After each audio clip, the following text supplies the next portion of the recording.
Usap-usapan ngayon ng balitang nalulugi na umano ang programa ng Eat Bulaga nila Tito, Vic, and Joey.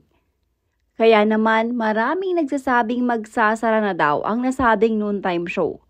Lalo pang umugong ang balita ng pagkalugi nang lumipat ang kalaban nitong noontime show na It's Showtime sa Kapuso Network. Dahil sa mga naglalabasang balitang ito tungkol sa Itbulaga ay nagsalita na ang TVJ at mariin itong pinabulaanan.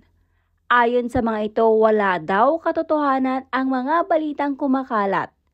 Handa silang magpakita ng BIR upang malaman daw ng publiko kung magkano ang ibinabayad sa kanila ng mga sponsors.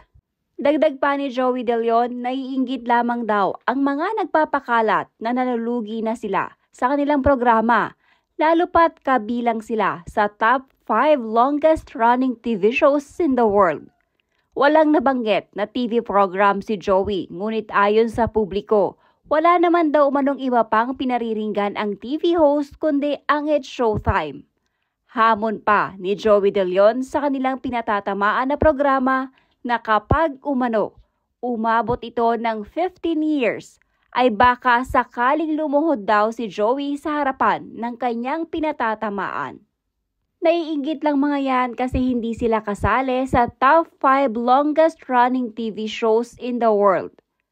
Ito na lang hamon ko, umabot lang kayo ng 15 years, baka lumuhod ako sa harap nyo.